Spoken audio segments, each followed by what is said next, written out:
ذات پاکت منبع جود و نوال ماضی سرتا پاشدہ نقش سؤال یا رب صل وسلم دائما ابدا على حبيبك خير الخلق كلهم درود شریف و محبت اللهم صل وسلم على سيدنا محمد وعلى آل سيدنا محمد وبارك وسلم. گرامی قدر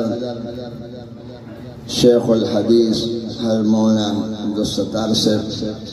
دامت برکاتہ او زمان ندی ختم نبوت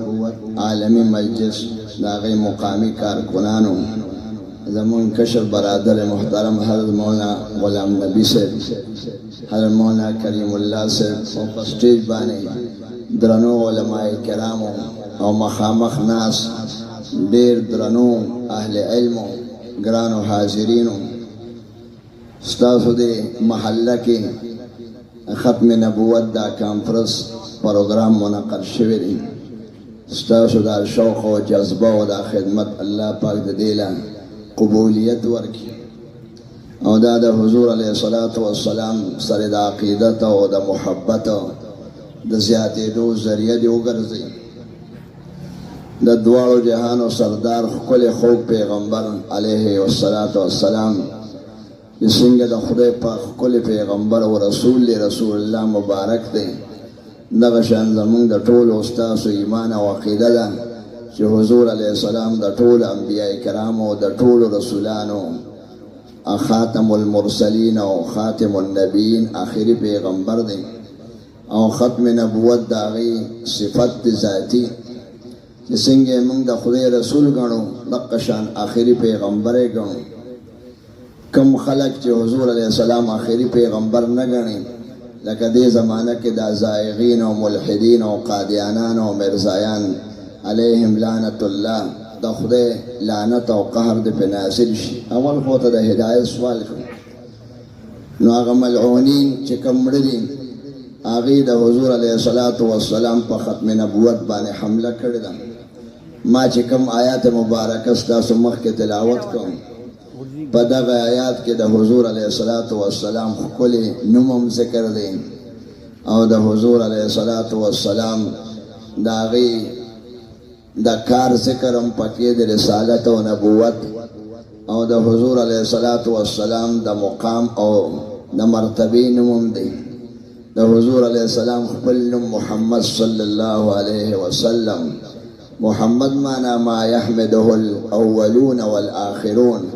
چی اولین و آخرین دا آغا صفتون کئی او محمد مانا چی دا آغا تعریف و صفتون اکڑیش ادا صفتون لائق دی. دا حضور علیہ السلام نمم پاک ذکر دے ما کان محمد ابا احد من رجالکم محمد صلی اللہ علیہ وسلم تاسو کے دا غٹو سڑو دا ہیچ چا پلار ندین نصد دے اگر نسبی پلار ندے دا غٹو سڑو خو روحانی پلار الحمدللہ ولیکن رسول اللہ ادا خدای پاک یو عظیم الشان رسول دی او رسول پا منظر دا پلار وی نو اغسطاس و زمونگ و دا دی طول مسلمانانو روحانی پلار دی و الحمدللہ دا طول علماء دا طول طلباء دا طول مسلمانان نارینا و زنانا دا غی روحانی بچیان دی سمرد نو حضور علیہ السلام دا غا رسالت و دا نبوت ذکرم پکیش اوشو او دا مقام او دا ختم نبوتم ذکر دے و خاتم النبیین خاتم پمانا مہر دا انبیاء و مہر پا آخر کی پمانا دا آخر سرے او خاتم النبیین خاتم من آخر النبیین حضور علیہ السلام آخری پیغمبر دے پر طول دنیا کی لاغین پس پا عرضے کی او پا ہر زمانہ کی بل نوے پیغمبری خدای پاک چالنا ورکے او کچاہتا نبوت دعوی اکرانو اگر کذاب و دجال او دروجن او دا اسلام دا دیرین بارم دے. الحمدللہ دا پاکستان پا قانون ساز اسمبلے کے پا 1973 کی غالباً 7 ستمبر چک صفوانے کے بوس کانفرنس ہم کی پا دی تاریخ بانے اغی اقلیت او کافر گرزولی شیو په هغې باندې موږ ډېر خوشحال یو. د هغه د علماو ستاسو د مسلمانانو هغه محبت او خدای پاک دغه کار د اهل پاکستان د علماو نه اخیستی دی. هغه ټولو علماو د هغې شان او د هغې په بلند کې خدای پاک او رحمتونه دې په قبرونو باندې هغه نازل کړي. نو حضور علیه الصلاة والسلام هغه خاتم النبیین او په یو قرأت کې راځي خاتم النبیین. خاتم من ختم کوونکی او خاتم من آخرین. او ختم کوونکی هم آخر ته وایي او آخر هم آخر ته وایي او مور د انبیاء هغه آخر هم دی. او د څنګه حضور علیه الصلاة والسلام د ټولو زمانو او د ټولو علاقو دپاره پیغمبر دی او آخري دی، دغه شان په رتبه کې په آخري مقام باندې دی حضور علیه السلام. خلق وایي که نه پلان کې سخي دی او د سخاوت په ختمه ده، او پلان کې بهادر دی د بهادرۍ په ختمه ده، او پلان کې لوی عالم دی او بس علم په ختم دی، یعنی په علم کې ډېر اعلی دی او په سخاوت کې ډېر اعلی دی او په بهادرۍ کې ډېر اعلی دی او په رښتینولۍ کې ډېر اعلی دی او په ټولو صفاتو کې او په ښایست کې هغه په شان نشته، یعنی اعلی دی. خاتم النبیین د حضور علیه الصلاة والسلام هغه اعلی مقام هم ذکر دی. ټولو پیغمبرانو له چې خدای پاک کوم صفات ورکړو هغه ټول حضور علیه الصلاة والسلام کې د چینې په شان هغه جمع گویا کې د صفاتو منبع ده او چشمه ده، او دا نور پیغمبران د ګلونو یو ګلدسته ده. نو امام الانبیاء دی او آخر الانبیاء او اول الانبیاء دی. حضرت مولانا محمد قاسم صاحب نانوتوی رحمت الله علیه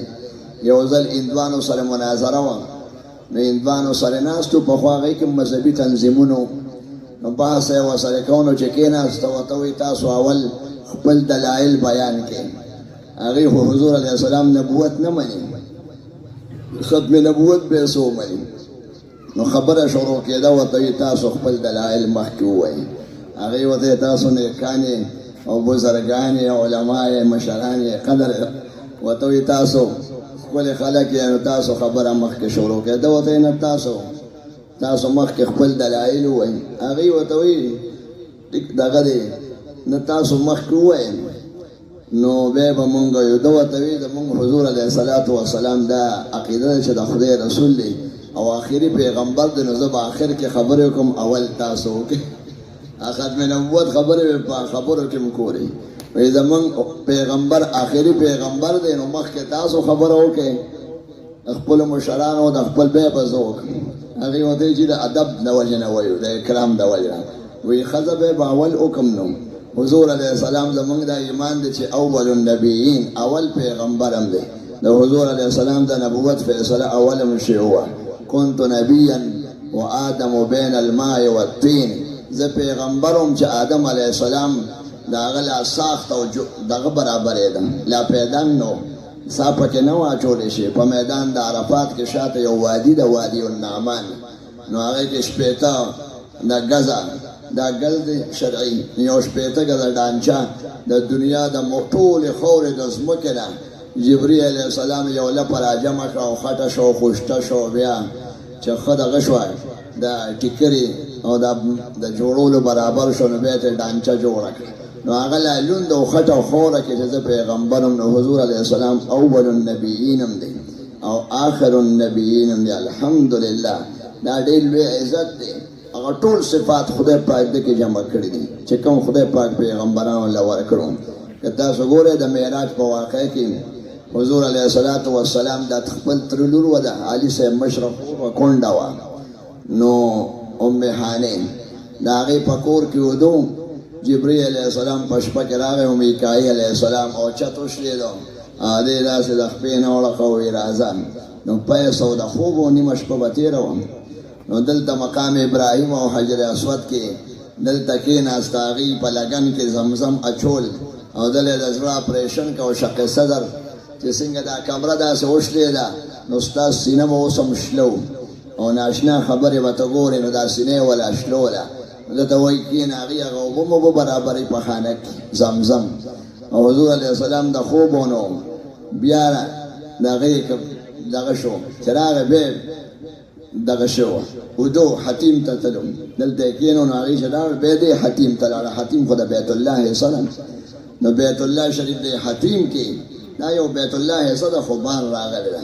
شکر دی خلک پکې مونځ هم کوي ډېر خلکو ته به بیت الله شریف نه کولاویږي نو که دغه ځای کې یو دوه رکعته مونځ وکړي یا هسې ورشي دعا وکړي یا دننه ورشي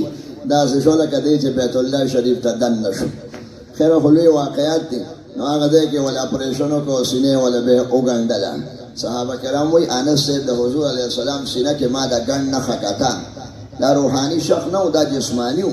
لکه د زړه اپریشن کې چې په تبر وله پوختی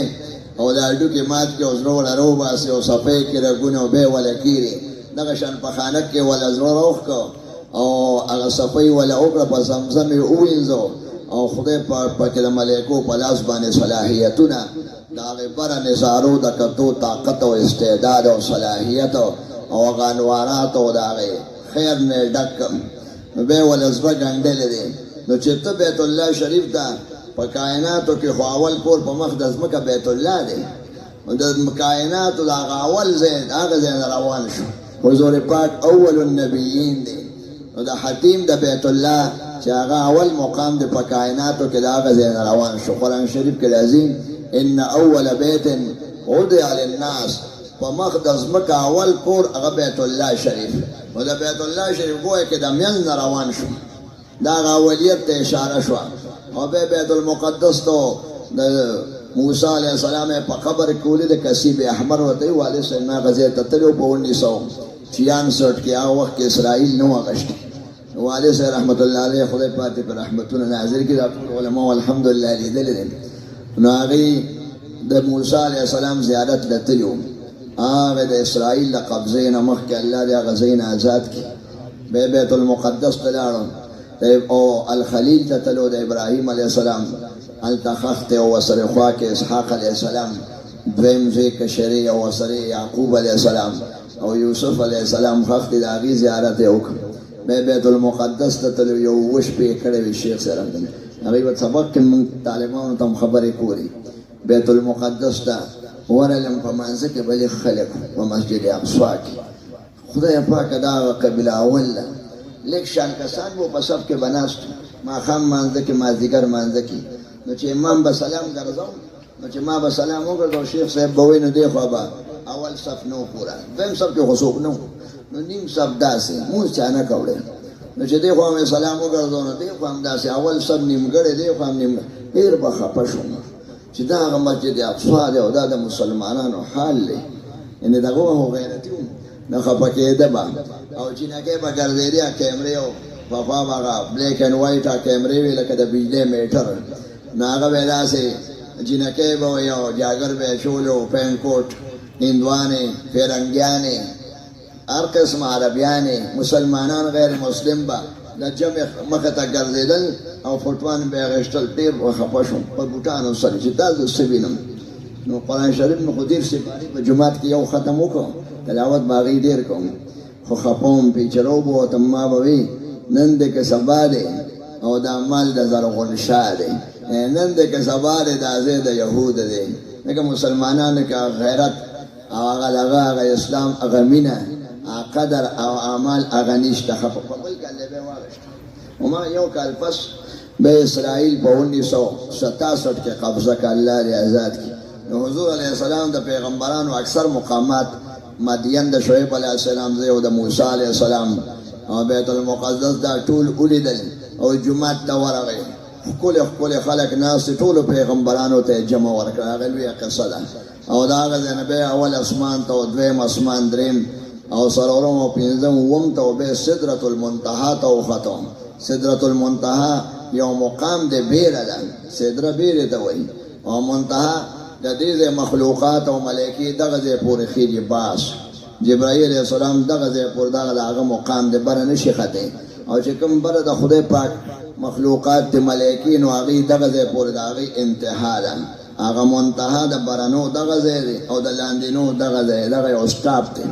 او خوا کې ورسره جنت المأوا ده نو سدرة المنتهی ته وکتو خدای پاک ولې ګوره هغه آخري مقام ورکړه او د هغې نه پس شریف الاقلام او بیا په سپینه وریځ کې خدای پاک هغه عرش ته هغه ورسو په عرش باندې الله پاک جل جلاله سره هغه ملاقات او راز او نیاز او مناجات او خبرې اترې شوې دي. سورې بقره آیاتونه نازل شو، منځونه 15 فرض شو او نور خبرې راغلې. نو هغه عرش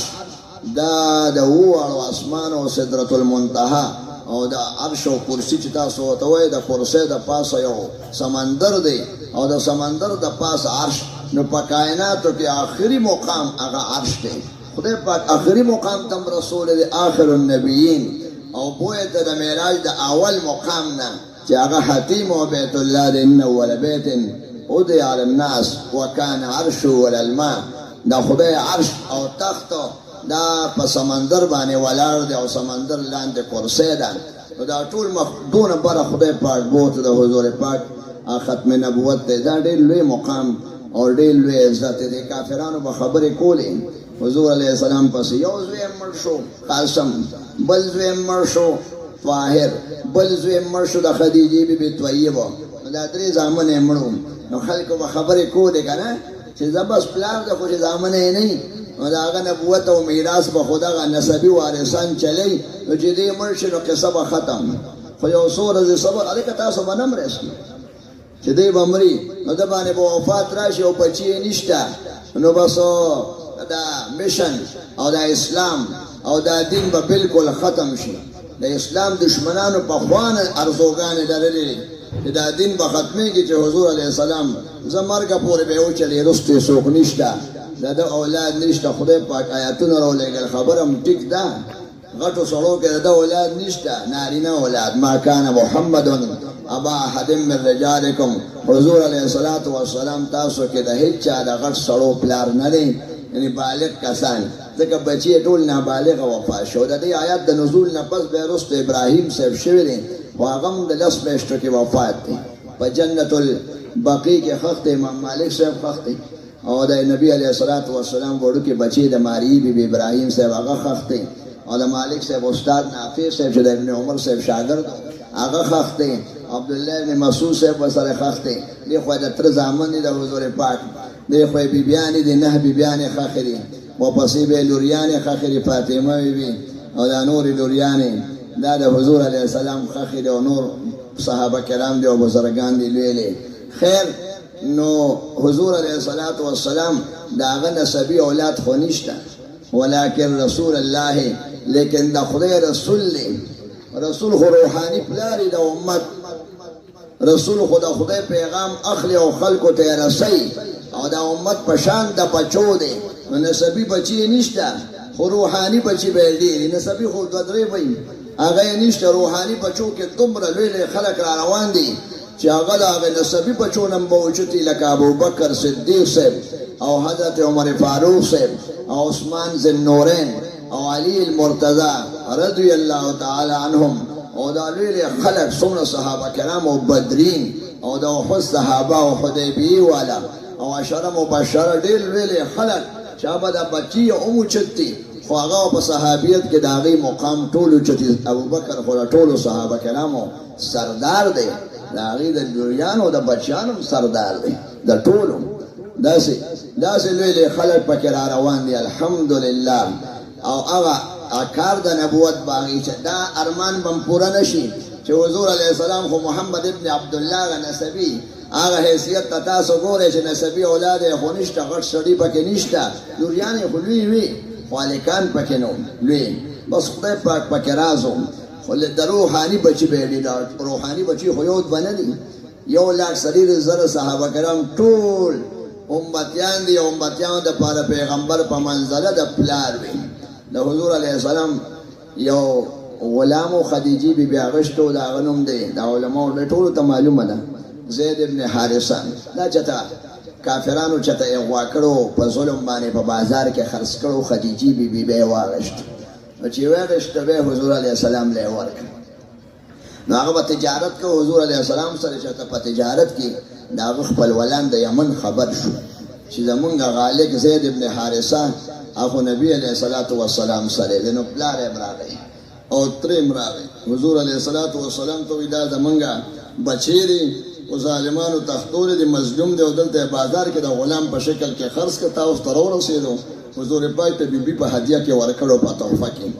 نو تاسو چې څومره پیسې غواړئ موږ به درکړو او دا لیک موږ له راکړي. حضور علیه السلام ورته د پیسو خبره نه ده، زه تاسو نه پیسې په دې علم د ده نه تپوس کوي که د خوښې او تاسو سره ځي هغه پلار او تره ته وایي نو بس ټیک ده. نو چې هغې ته یې مخ راواړو زوی ته نو وایي ته موږ سره ځي نو هغه زوی ورته وایي د هغه زید صاحب ورته وایي حضور علیه السلام ما سره د خپل مشر نه زیاته اولاد نه زیاته مینه کوي ما سره، او لکه پلار چې بچو ته ګوري نو ما ته د هغې نه زیات ګوري. یعنې حضور علیه السلام ما سره ډېره مینه کوي او ما ته ګران دی، ما ته داسې لکه پلار. حضور زه تاسو سره نظم زه دلته خوشحاله، بعضې کس په جیل کې هم خوشحاله وي، بعضې کس په پنجره کې هم خوشحاله. حضور علیه السلام سره که دلته غلام شکل کې هم که نه نو بس حضور علیه السلام ډېر خوشحاله شو. د حضور صفت یې وکړم چې ما ته د بچو په شان ګوري د اولاد په شان، لکه پلار چې بچو سره ما ته ډېره ما سره مینه زه څه کوم تاسو سره ما ته ډېره زه دلته خوشحاله یم. حضور علیه السلام ډېر خوشحاله شو، آزاد یې کړ. بیا یې وله واده وکړ چې واده وکړه ښځې سره یې سمې رانغی.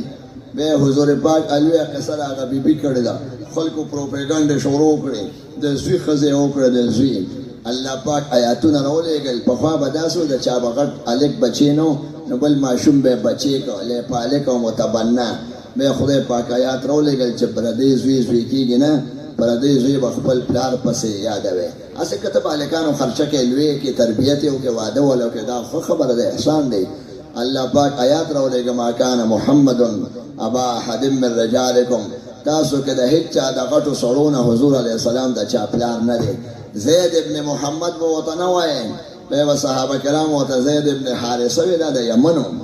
او بیا حضور علیه السلام سره و د اسامه د هغه زوی دی چې د امریکا د هغه د نوم نه م یارېده ډاکټر شهید اجاز صاحب په استادانو کې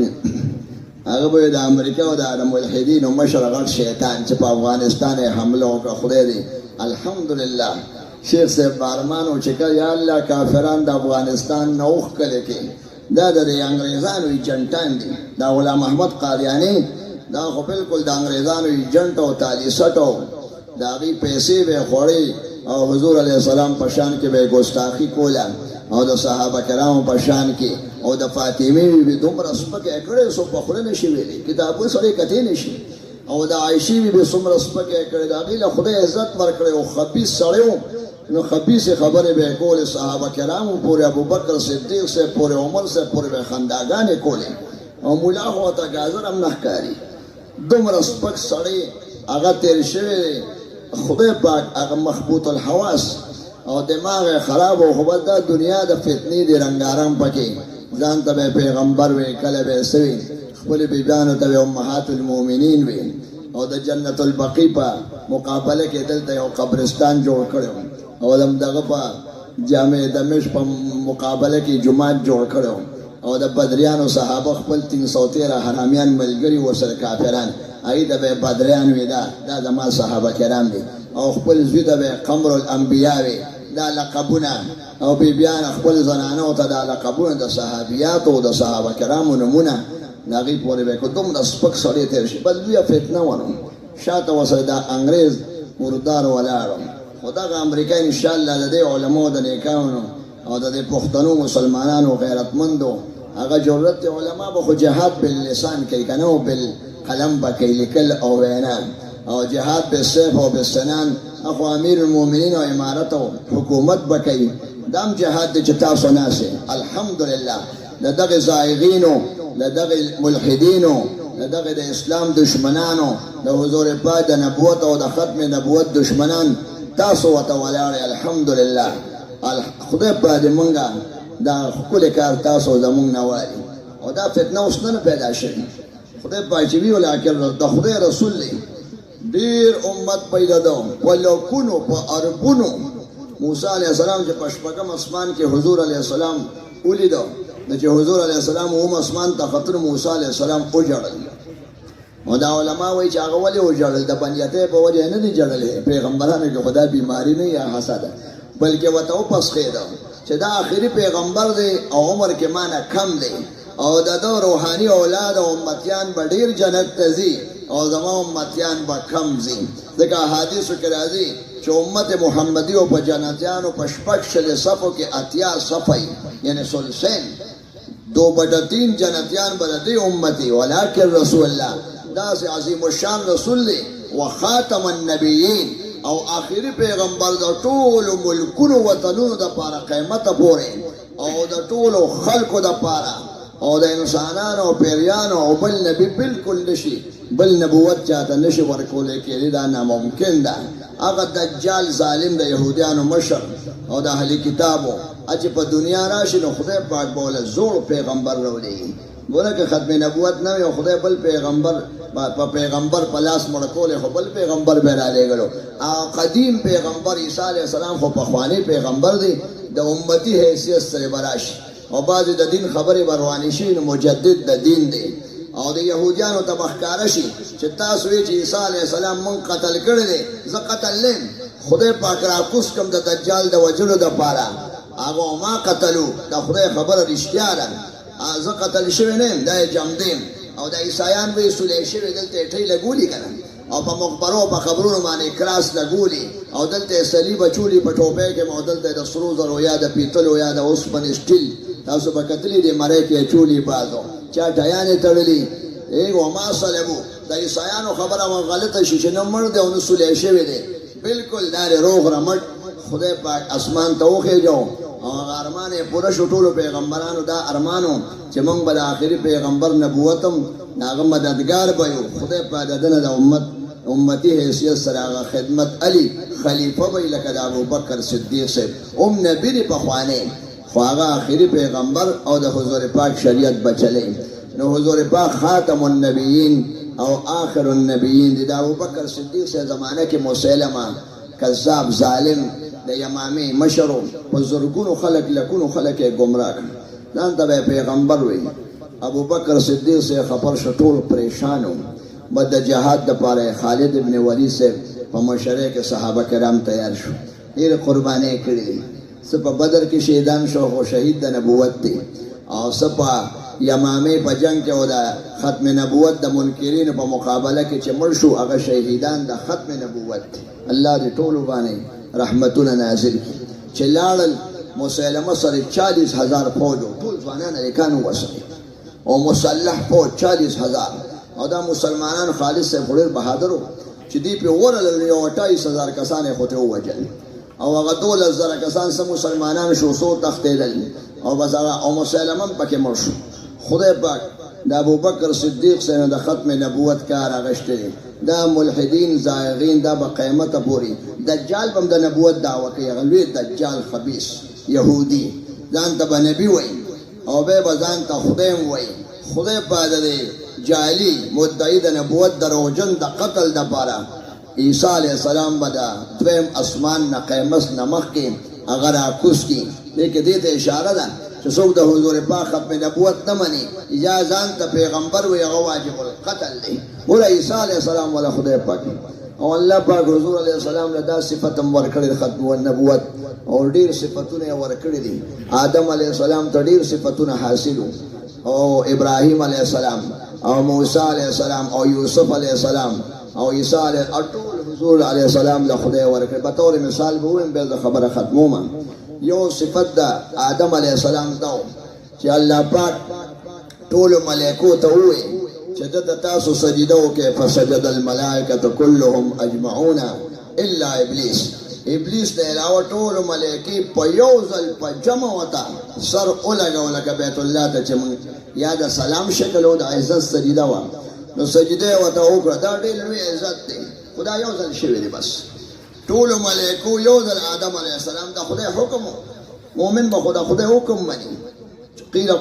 چونو چرا به خو پکې نه کوي او ابلیس پکې خبرې شروع کړي داسې خبره او داسې خبره هغه محبت پکې نه و ادب پکې نه و عشق پکې نه و نو هغه نور خو ته هر څه پته وه ډېرې خبرې ورته معلومات و پویه ورته وه عرفان ورته و هر څه ورته و خو محبت پکې نه و نو سجدې نه انکار یې نو دا ډېر لوی عزت دی آدم علیه السلام له خدای ورکړی دی او حضور علیه السلام له خدای ډېر لوی عزت ورکړی دی قرآن شریف کې راځي ان الله وملائکته یصلون علی النبی یا ایها الذین آمنوا صلوا علیه وسلموا تسلیما خدای او د هغه ښکلې ملایکې په حضور علیه السلام صلات وایي. نو مؤمنانو تاسو هم په دې عبادت کې شامل شئ او دې عمل کې تاسو هم په حضور صلات ووایئ. دا صلات سجده خو اوس بنده په دې امت کې خو سجده د عزت او سجده د عبادت خو هسې بنده ده پخوا نه خو حرام ده او سجده د سلام او د تعظیم دا پخوا امتونو کې وه په دې امت کې دغه هم بنده. نو حضور ته خو سجده بنده خو دا صلات ویل او دا درود شریف ویل دا داسې عزت دی دا تر قیامته پورې دی. صلوا علیه وسلموا تسلیما. آدم علیه السلام هغه سجده هم لوی عزت خو دا درود شریف ډېر لوی عزت دی. دې کې هغه سجده کې خدای نه و شامل او دې کې الله پاک ځان هم خدای پاک هم صلات وایي په حضور پاک. مونږ وایو که نه صلی الله علیه وسلم اللهم صل علیه. الله ته صلات نازل کړي خدای هم صلات وایي او ملایکې او مسلمانانو نارینه او زنانه ټولو ته حکم دی. د دې وجه نه په مجلس کې د حضور علیه السلام نوم وورئ. یو سړی جامې اوښکي یا داسې باتروم کې ناست دی یا داسې مونځ کې ولاړې چې عام مجلس کې یو ځل چې نوم وورئ تاسو په مزه ځان سره درود وایئ علیه الصلاة والسلام صلی الله. دا ډېر لوی عزت دی. دا یو ځل نه دی بار بار سو دا ډېر لوی عزت دی چې حضور علیه السلام ته حاصل. آدم علیه السلام په جنت کې نو هغه خروغ رمټ ځوان و چې پیدا شو د 25 سال د هلک په شکل کې و توره ږیره مدیداره ښکلې نوجوان و. نو په جنت کې ګرځېده خو داسې تنهایي محسوسوله. لا بیبي نه وه پیدا حوا بیبي. یو ځل په جنت کې داسې پرکالي شان پرې راله چې ویې کتل خدای دې خوا حوا بیبي ناسته او حوا منه د سرو شونډو ښکلې بیبي ښایسته وه زمونږ د ټولو نیا. نو هغه ناسته وه خو رجولیت پکې د سړي ښځې ته طبعا میلان راځي. نو آدم علیه السلام چې دا بیبي وکته مخکې خو زنانه تصور کې نه وه نو به داسې لاس به تا چې داسې نږدې شم یا ښکلی کړم. ملایکې ولرلې وي نه ته به نه نږدې کېږي ستا او د دې په میاشت کې به نکاح کېږي. هغه هم فقط کې د آدم علیه السلام عمره وه 80 ګزه دی مو او 80 ګزه لوړه دنګه ښکلې بیبي ورته وایي نه ستاسو به نکاح کېږي او په میاشت کې به مهر. یو کتاب دی د هغې نوم دی بدایع الظهور فی احوال الدهور. په هغې کتاب کې لیکي چې هغې ورته وایي په حضور علیه السلام په لس ځلې تاسو درود ووایئ نو بیا به ستا دا مهر شو. لکه تعلیم د قرآن باندې یو صحابي ته هغوی دې ښځې ته صورتونه وښایه نو بیا به تا ته دا به د دې مهر شي. زوجتک بما معک من القرآن. نو خیر ته به لس ځلې درود شریف ووایې په نبي آخر الزمان باندې نو تا ته به نو درود شریف باندې دا څونه اسانه نکاح وه. لس ځلې درود شریف ووایې آدم علیه السلام او حوا بیبي یې ناوې شو بیبي شو. بیا ورته خدای پاک وایي آدم اسکن انت وزوجک الجنة. ای آدمه او ستا ناوې د دواړه جنت کې اوسېږي چې کم خوا ګرځې. جنت خو سره پاکستان افغانستان عمره نه دی دا خو ډېر لوی دی ګرځې پکې دواړه او اوسېږې. بیا 130 سال یې تېر کړي او بیا دنیا ته هغه نو درود شریف پورې مې ته ووایي د هغې نکاح هغه په درود شریف باندې هغه شوې ده. د نورو پیغمبرانو څونه عزتونه دي ټول خدای پاک حضور علیه الصلاة والسلام له هغه ورکړي دي. حضور علیه السلام خاتم النبیین او آخر النبیین او قسم دې تاسو باندې چې عالم طبیعت هم ښه شي موږ هم کله داسې ټیک نه یو. نو دا چې کسان ومدل ماښام نه ناست ما ته مولا نبي مونږ سره ماښام راشه مخکې ځکه علما مو ډېر ناست دي د هغې حق مخکې د خو څوک یو یې څه ووایه موږ له څه راځي. نو دا پښتانه الحمدلله په تبلیغ کې مخکې په جهاد کې مړوان دی په علم کې مړوان دی په تصوف صحیح تصوف کې ټولو کې دی وړاندې دی. یو ځل د حضور علیه الصلاة والسلام زمانه کې د جلال آباد او پیښور پښتانه دی ته به ملحقات د خراسان وي. دا پښتانه خبر شو چې نبی آخر الزمان آخري پیغمبر مدینه منوره کې موجود دی. ټلیفون خو نه و که نه او نه اخبارو او نه څه نور اطلاعاتو خو د دې پښتانه خبر شو. دا پیښور جلال آباد دی ته ملحقات د خراسان وایي. دلته پخوا حجرې وي جوماتونه نه وو غټ غټ کټونه به وو مشران به په کټ کې ناست وو کشران به په ځمکه ناست وو. کله به یې کټ هم الاوړې که ادب و په هلکانو کې هندوان وو ټول خو بورقې به یې په سرولې سترم او نور ښه او حجرې به یې غټې غټې لکه تاکال کې به تاسو یا کوواټ کې د حجرې کتلې غټې اټل کې او کوواټ ته چې څوک تلې غټ غټ کټونه یې په حجره کې اوږده اوږده ډېر کسان پکې کښېني څوک یې اوچتولی هم نه شي. نو دا کټونه به وو غټ غټ. نو د دې د یو 5 کسان د جرګې په شکل کې پښتانه مسجد نبوي شریف ته حضور علیه السلام ته لاړل. نو پټان عربي ټکی دی بدوان وایي چې سینې درنه دا پښتانه د خوست او د قندار او د افریدان خدا سے درانی او درانه سینه او درانه خېټه دې د عربی کې بدوان وایي نو پټان شوم نو دا پټانان لاړ د حضور علیه السلام د 15 شپږ کسه هغې سره ناست تاسو څه خبرې کوئ نو حضور علیه السلام ورته وایي زه خو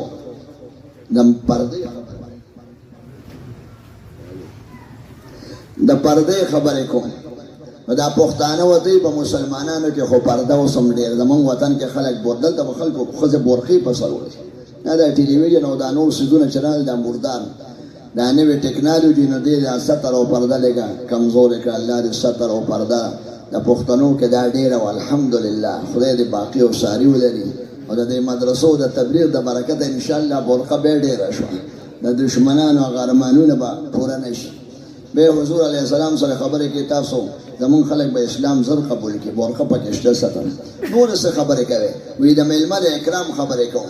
پخوا به کنه یو میلمه راشي یو کس روژې راوسي بل کچالان پښتانه بل ټیپر راوباسي بل دال راوباسي بل څه یو میلمه ته واته سي د مخې ته کېښودي شي الحمدلله ډېرو پښتنو کې اوس هم دا شته وی زمونږ وطن کې خو حضور ورته زه د میلمه د قدر خبرې کوم اکرام د ضیف دا پښتانه ورته وایي زمونږ پښتنو کې خو د میلمه قدر ډېر زیات دی دا خبره خو هسې هم دې کې شته نو اسلام ته به زر غاړه کېږي نو الحمدلله پښتنو بغیر جنګونو اسلام قبول کړی دی او د عمر صاحب زمانه کې د افغانستان لوی لوی خاندانونه په اسلام کې داخل شو پښتانه او بیا د عثمان رضی الله تعالی عنه زمانه کې 35 هجري کې په افغانستان د هغې شاګر والي شو عبدالرحمن ابن سمر افغانستان کې ښخ دی عام خلک مسلمانان شو او په عربی کې به د جمعې مونځونه کول مونږ ډېر کمزور یو سم نه راځي عربي هم نه راځي پوره وایو نه نو عربی کې به بیانونه کول اوس هم عربي الفاظ افغانستان کې دي به معاویه رضی الله تعالی عنه پېښور د هغه شاګر واخیسته سنان ابن سلمه دا صحابي د 2 کال حضور علیه السلام ولا خوله کې خجوره مچولې وه د مدینې منورې زمونږ پېښور الحمدلله د مدینې منورې د نبي آخر الزمان ښکلی کشر صحابي پلار هم صحابي دی اب پېښور کې خښ دی او پېښور د معاویه صاحب زمانه کې اخیستی شوی دی هغه م روحاني اولادو او دا سلسله الحمدلله روانه ده او قیمته پورې وی